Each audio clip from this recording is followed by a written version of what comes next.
Assalamualaikum.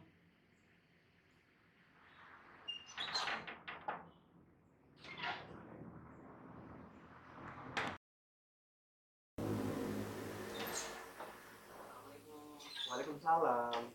Lalu, apakah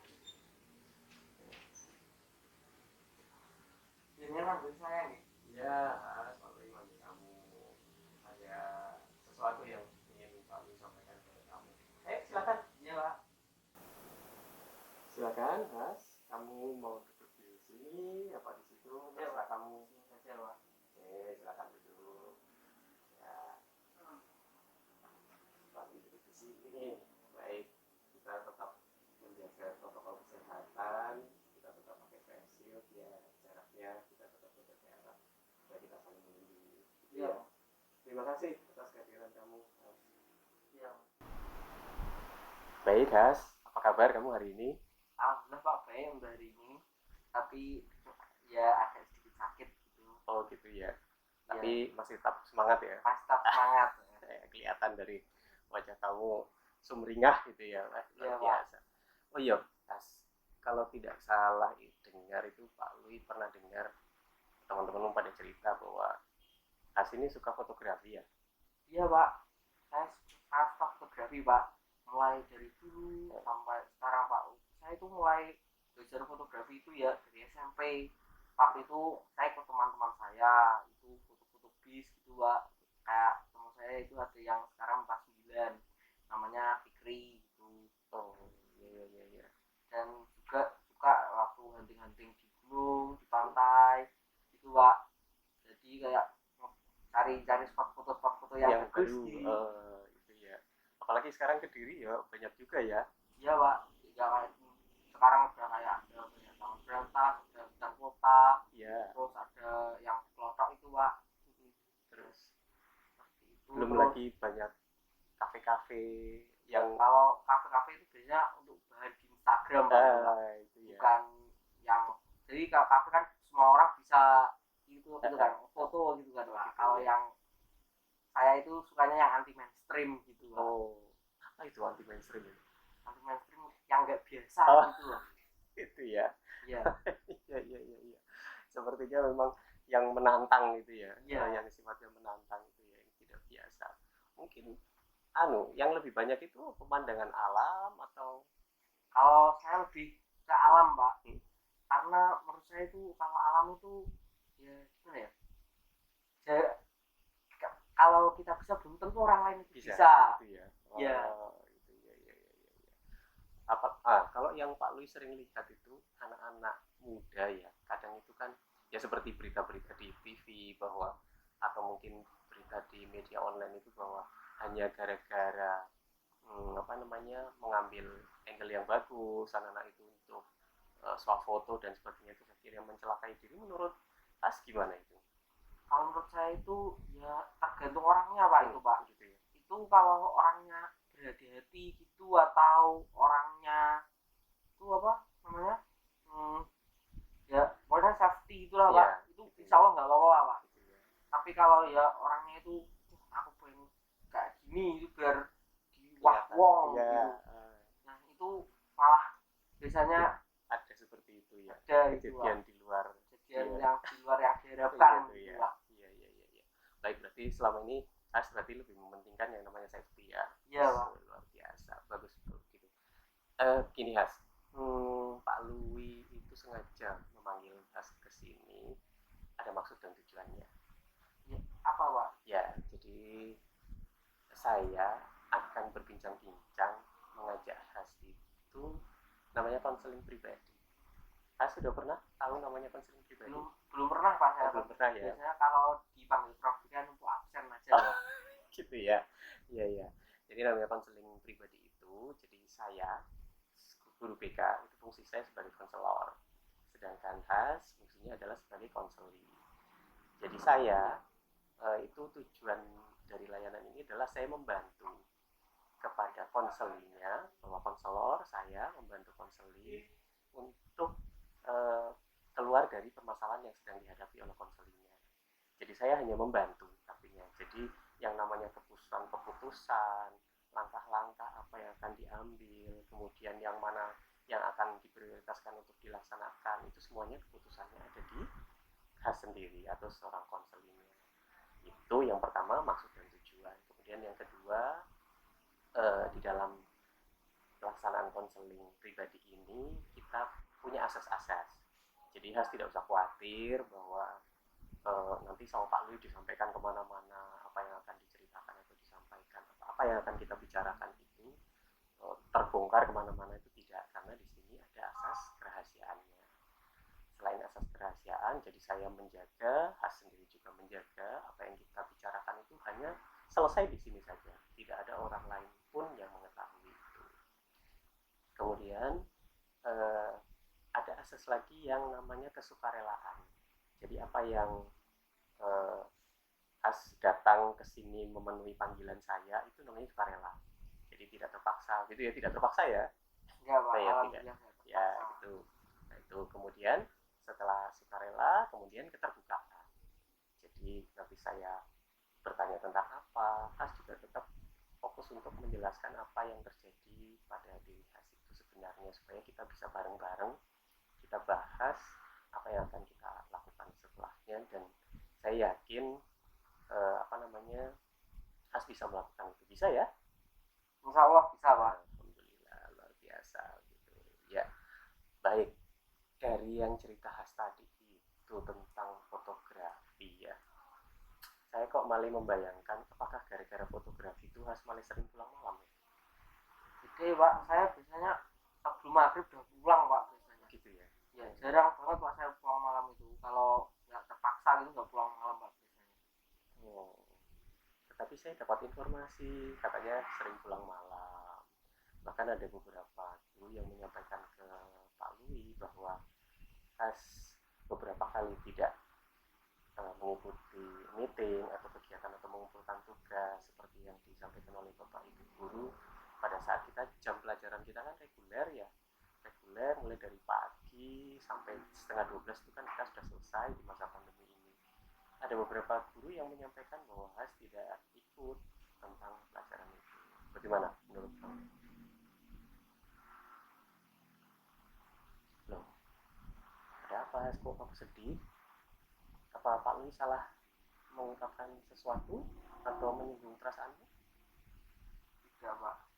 Oh, maaf ya Pak Lui, mungkin apa yang Pak Lui sampaikan tadi itu sedikit membuat kamu terganggu, tapi Pak Lui harap apa yang kamu rasakan bisa kamu ceritakan. Pak Lui bisa mendengarkan apa yang kamu sampaikan.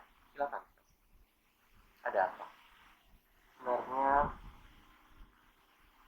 saya itu sering keluar malam Pak sebenarnya. Tapi gara-gara ibu saya Pak. Gitu ya. Ibu kenapa? Jadi ibu waktu saya kelas 9 dulu, ibu saya sama ayah saya itu berpisah Pak. Tapi saya ikutnya sama ikut ibu saya. Oh, sebentar. Berarti sejak SMP itu kelas 9 Ya. itu ayah sama ibu berpisah. Mohon maaf, bercerai gitu maksudnya. Iya Pak, seperti itu Pak. Oh, ya. Terus Saya ikut ibu saya, tapi saya juga kadang ke rumah ayah saya karena rumah ayah saya itu dekat dengan nenek saya. Dan sekarang ayah saya itu udah menikah lagi Pak. oh, begitu. Dan saya gak suka Pak sama istrinya itu karena dia terlalu sombong Pak. Pas waktu menginap di rumah nenek itu pamit tidak sama orang rumah? Ya dulu waktu awal-awal dulu ya pamit, tapi sekarang udah kadang pamit kadang enggak Pak. Oh, gitu. Jadi waktu menginap di rumah nenek itu atau rumah ayah itu kadang pas pamit sama ibu, kadang tidak. Ya, Kenapa seperti itu? saya tuh nggak percaya Pak sama ibu Pak.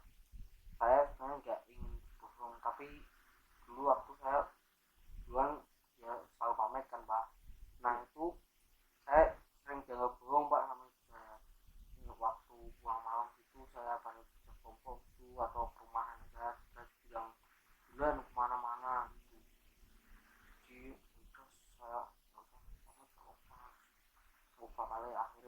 baik dua, akhirnya sama saja. Oh, baik, Gas. Pada intinya, berarti kamu sudah tidak dipercaya oleh ibu kamu. Pak Lui bisa merasakan betapa sedihnya perasaan kamu, apalagi kita tidak dipercaya oleh orang yang paling kita cintai dan kita sayangi, yaitu orang tua kita sendiri. Iya Pak, saya dulu pernah Pak, waktu saya itu sebenarnya yang paling saya benci dari saya itu adalah yang calon suaminya itu Pak. Orang itu suka sok menasehati tiap hari di rumah gitu Pak. Orang itu sangat menyebalkan Pak, sosan banget. Dan adik saya juga terpikat dengan calon suami saya itu Pak. Oh, gitu. Oh, maaf, Has, apa ibu kamu, kan kalau tidak salah Pak Lui dengar, ibu kamu kan bekerja. Iya Pak, bisa bekerja tapi calon suaminya itu di rumah Pak, Oh, setiap hari. Setiap hari nggak tahu ngapain, jelas Pak orangnya Pak. oh, jadi calonnya ibu itu ada di rumah, tetapi ibunya Has sendiri sedang Iya, bekerja, gitu ya. malah pernah Pak waktu malam-malam itu di rumah kan, saya saya itu ya sebenarnya kalau waktu pulang malam itu sebenarnya untuk menghindari bertemu dengan orang tua. Tapi dulu pernah waktu malam-malam itu orang, saya baru sampai rumah kan, itu orang itu udah ada di halaman rumah loh. Terus saya itu udah digelondong pertanyaan itu sama orangnya itu sama ibu saya Pak. Iya. Terus langsung motornya itu langsung tak ganting Pak, sama tak hidupkan, Kamu rubuhkan tak motornya itu. robohkan itu Pak. Ya. Terus saya langsung masuk ke kamar, ya itu saya kunci kamar. Terus saya marah-marah, orang itu juga marah-marah, juga tak kunci ya, ya terus habis itu ke saya gimana lagi ya, orang saya sendiri ya gitu, orang kena ngapa-ngapain ya, jelas itu sosokan perhatian itu jelasnya enggak loh. Hmm. Baik-baik, Pak Lui bisa menangkap apa yang kamu sampaikan. Pada intinya kamu akhirnya kesal kepada semua yang ada di rumah ya. Jadi ya kepada ibu juga, terus ya kepada calon suaminya itu. Tetapi dari kejadian itu, Has, eh, apa yang, karena begini, jadi misalkan Has meresponnya itu dengan apa tadi, merubuhkan motor ya, kemudian eh, mereka marah, kamu balas juga dengan marah, apa yang didapat setelah itu? Saya malah agak lebih menjauh dari saya Pak, dari itu semua. Oh begitu, jadi malah semakin renggang hubungannya ya dengan ibu. Iya, Oh iya, iya. soalnya itu tapi hanya karena orang tua aja Pak. Sebenarnya kalau dulu-dulu itu ya enggak jarang Pak. Nah, tapi semenjak saya kenal orang itu jadi begitu Pak orangnya. Kalau kondisi kamu seperti ini, Has, terus sekolah bagaimana? Saya sekolah memilih online Pak, dan saya biasanya waktu mengerjakan tugas itu saya di kafe. Saya itu di kafenya itu punya teman saya kan. Nah Ya. itu saya itu mengerjakan tugas di sana, kan di sana di gratis juga. Oh, sebenarnya kamu, menurut Pak Li, kamu luar biasa loh. Walaupun dalam keadaan pikiran kamu kacau, banyak pikiran, ada banyak hal-hal yang kurang menyenangkan dalam kehidupan kamu, tapi kamu tetap memprioritaskan kegiatan belajar. Lah, cuman masalahnya ada beberapa guru itu yang menanyakan ke Pak Lui tentang ketidakikutsertaan Has pada saat Google Meeting ataupun beberapa pengumpulan tugas dan sebagainya. Itu kenapa? Jadi saya itu sering Pak itu bengkong gitu, bangun terlambat, terus kelupaan gitu Pak, waktu itu di kafe kan bantu-bantu teman saya kan Pak. Iya. Oh gitu, iya iya iya. Jadi apalagi kafe itu kan kalau ramainya itu kan pas malam gitu ya. Iya. Iya gitu ya. Jadi artinya tidurnya larut malam, akhirnya besok paginya terlambat bangun, tidak mengikuti KPM yang pagi berarti Iya otomatis Pak. ya.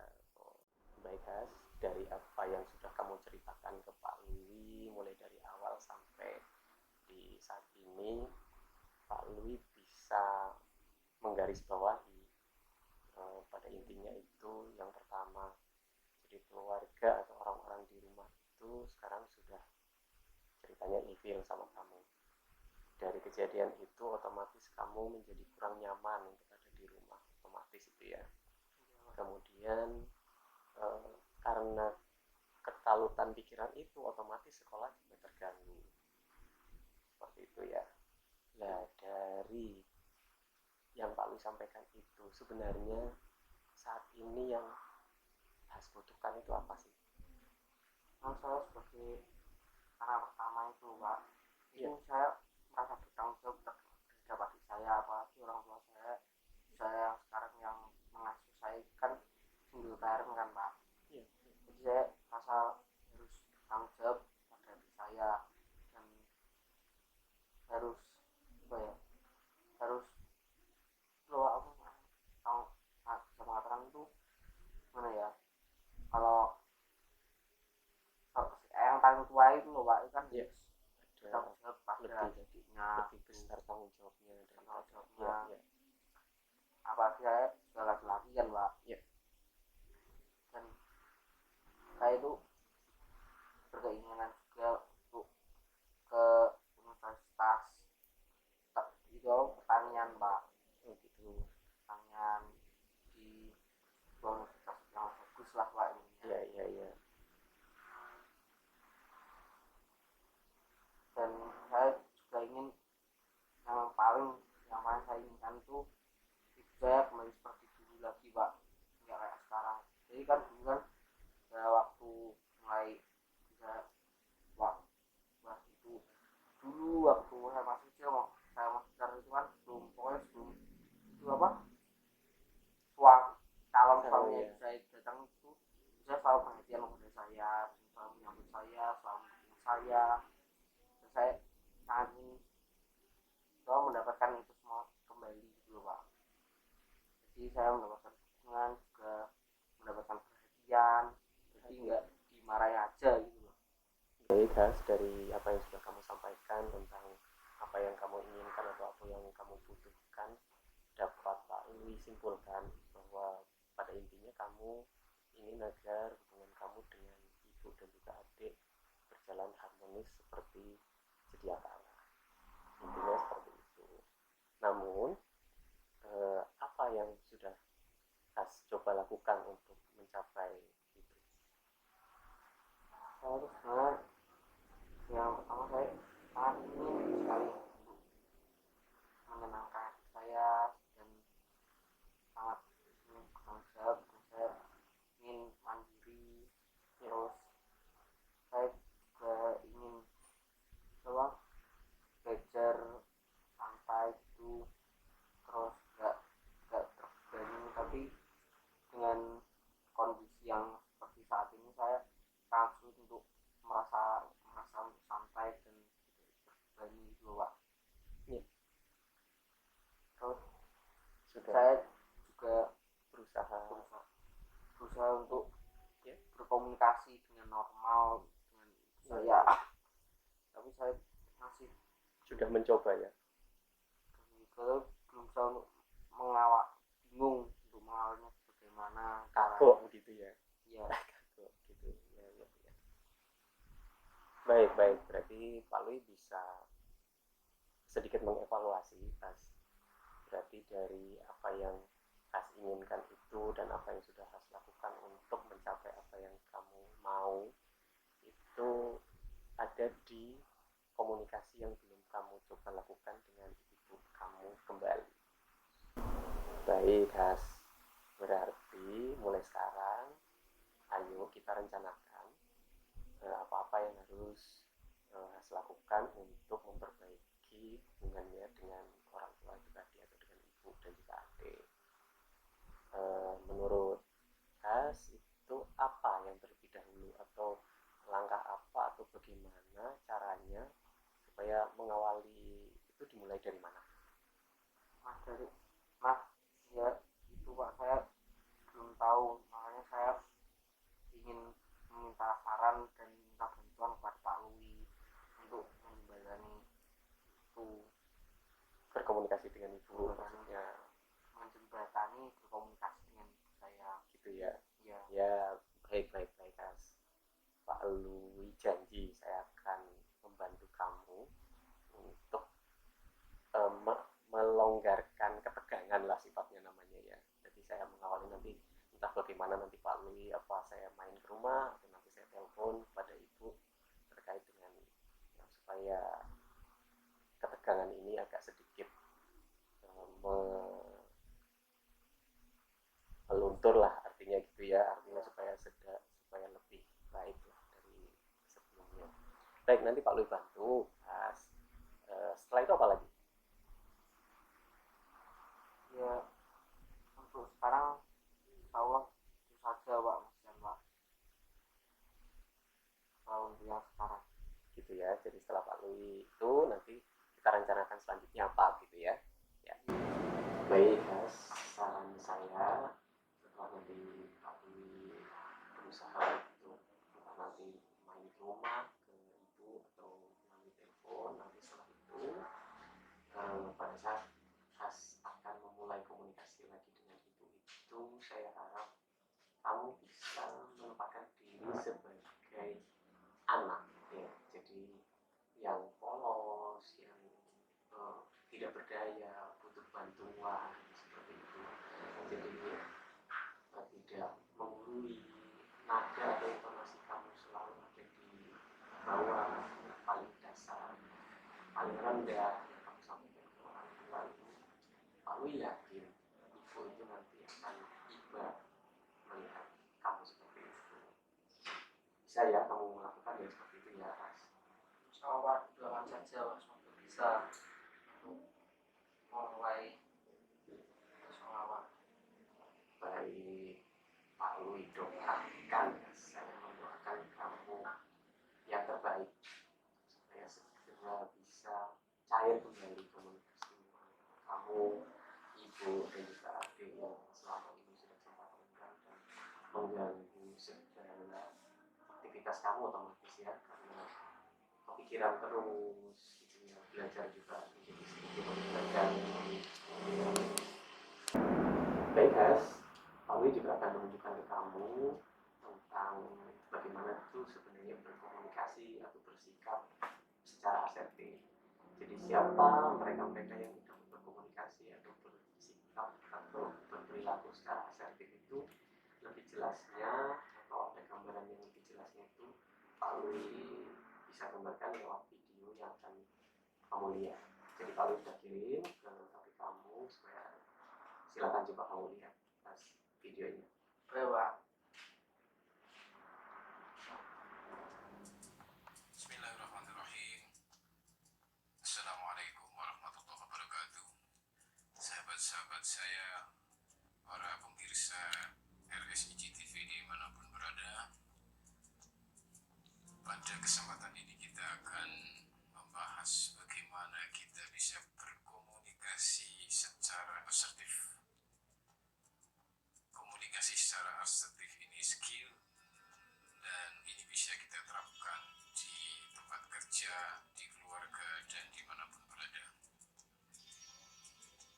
Banyak yang mengatakan begini, kalau Anda ngomong sama orang, ngomonglah apa adanya, gak usah pikirkan caranya, yang penting maksud Anda tercapai.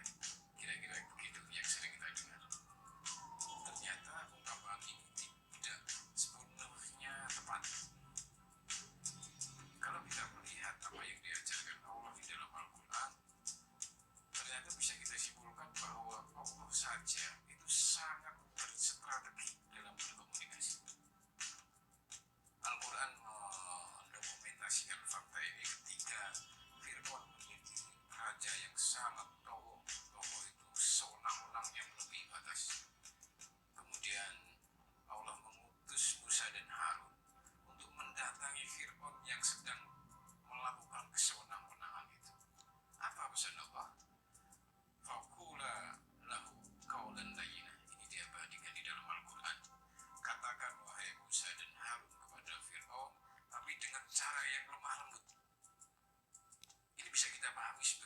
bagi Allah, sebab Allah bisa menghancurkan Fir'aun dengan cara brutal tanpa menggunakan bahasa apapun. Tetapi di sini Allah mengutus Musa dan Harun untuk mengkomunikasikan pesannya dengan cara lemah lembut. Kenapa? Barangkali dia ingat atau takut. Nah, ini poinnya. Jadi Allah saja berstrategi dalam berkomunikasi, dan itu diabadikan di dalam Al-Quran di banyak kasus. Misalnya Abu Lahab itu dikatakan sebagai orang dalam tanda kutip mungkin jahat kalau kita pakai bahasa sekarang, tetapi Allah tidak menyebut Abu Lahab sebagai orang yang jahat. Yang disebut celaka dan jahat adalah tangannya, bukan Abu Lahabnya. Kita nggak tahu apa maksudnya Allah mengatakan itu, tetapi ilmu komunikasi modern mengatakan bahwa kalau Anda menyerang orang, mengkritik orang, jangan dialamatkan kepada orangnya, tetapi kepada perilakunya dan seterusnya. Oke. Nah, komunikasi berstrategi ini oleh ilmu komunikasi modern disebut komunikasi asertif. Ya. Nah, apa itu komunikasi asertif? Nah, saya ingin jelaskan lebih dulu bahwa secara teori perilaku kita dalam berkomunikasi ini dikelompokkan menjadi 3. Ada orang yang komunikasinya pasif. Orang yang punya model komunikasi pasif ini biasanya dia merelakan dirinya menjadi korban kemauan orang lain. Jadi dia berudel terus ya terhadap kemauan orang lain tapi di jalan. Jadi banyak stresnya. Ini orang yang punya model komunikasi pasif. Nah, yang kedua adalah agresif. Agresif ini lawannya pasif. Orang yang berkomunikasi dengan model agresif ini dia sering menjadikan orang lain sebagai korban kemauannya, korban agresivitasnya. Dia kalau minta tolong maksa, ya. Kalau orang lain nggak mau dia paksa. Nah, ini kebalikannya dari orang yang punya model komunikasi pasif tadi. Dia selalu dijadikan korban oleh kemauan orang lain. Nah, dua-duanya ini cara komunikasi yang kurang berstrategi. Sebagian besar orang ya, secara bawaan memang kalau nggak komunikasinya pasif, iya agresif. Nah, oleh ilmu pengetahuan kita dituntut untuk menguasai keahlian berkomunikasi secara berstrategi, yaitu komunikasi asertif. Komunikasi asertif itu adalah satu, kita mengatakan apa kemauan kita, apa kebutuhan kita, apa kehendak kita dengan cara yang baik menurut budaya sekitar kita. Namun dengan tetap empati atau menghormati kemauan orang lain. Nah, biasanya kalau di kita kan misalnya Anda diundang di suatu acara oleh teman Anda, sementara Anda punya kebutuhan sendiri yang sangat tidak bisa ditinggalkan, Anda mengatakan lebih dulu, mohon maaf lebih dulu, saya sebetulnya sangat ingin hadir, tetapi saya tidak bisa karena saya punya bla bla bla bla dan seterusnya. Jadi inti dari komunikasi asertif ini adalah Anda menunjukkan atau mengatakan atau menyatakan apa maksud Anda, tetapi tetap menghormati suasana batin orang lain dan dengan cara yang bagus. Ini formalnya ya. Jadi prakteknya secara informal Anda bisa modifikasi seluas mungkin. Jadi kalau di formalnya, pertama Anda menyatakan apa kemauan Anda, kemudian empati kepada orang lain, dan yang ketiga adalah menggunakan cara-cara yang baik. Nah, itulah pemirsa, mudah-mudahan ini bermanfaat. See you next time. Wassalamualaikum warahmatullahi wabarakatuh.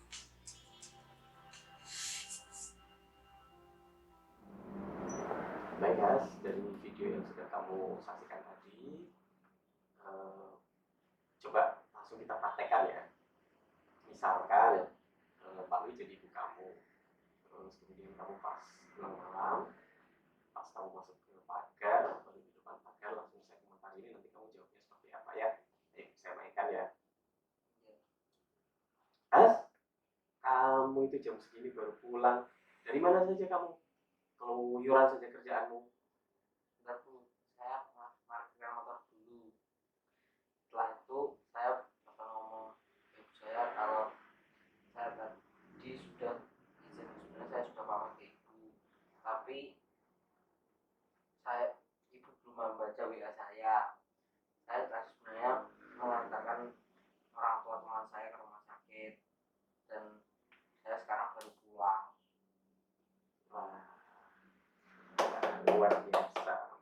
bisa mempraktekkan itu, berarti Pak Lui yakin berarti kamu sudah bisa mencobanya untuk memperbaiki komunikasi kamu dengan ibu kamu.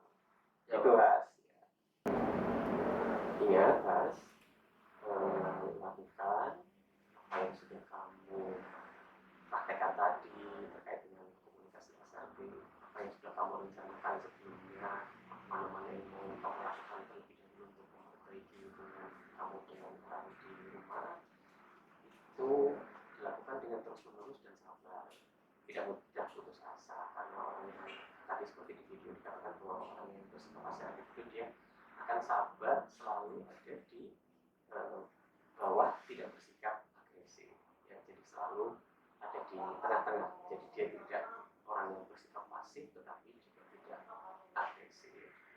Pak Lui yakin kamu pasti bisa melaksanakannya, dan dengan Pak Lui misalkan dalam kamu mencoba untuk memperbaiki hubungan ini ternyata kamu mengalami kesulitan, kamu segera menghubungi Pak Lui supaya kita nanti bisa membuat atau kita janjian lagi terkait dengan layanan konseling selanjutnya, supaya kita bisa mengevaluasi dan merencanakan apa yang harus kita lakukan karena belum berhasilnya apa usaha kami yang kami lakukan. Kira-kira itu. Nah, kemudian Pak Lui minta tolong sebelum kita akhiri sesi konseling kita ini, ada beberapa evaluasi yang harus kamu isi. Yang pertama adalah evaluasi proses tentang konseling ini, dan juga tentang kepuasan daripada kamu terhadap layanan Pak Lui di konseling kita pada hari ini. Kamu isikan dulu ya. Iya. Iya Pak.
Baik Has, terima kasih atas kehadiran kamu. Pak Lui mengucapkan banyak terima kasih.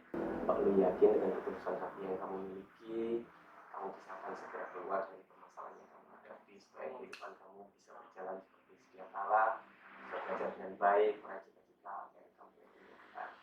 Pak Lui kira itu saja dulu pertemuan kita. Pak Lui akhiri, terima kasih sekali lagi atas perhatian kamu dan kehadiran kamu dengan kesukarelaan. Pak Lui akhiri. Wassalamualaikum warahmatullahi wabarakatuh. Waalaikumsalam warahmatullahi wabarakatuh.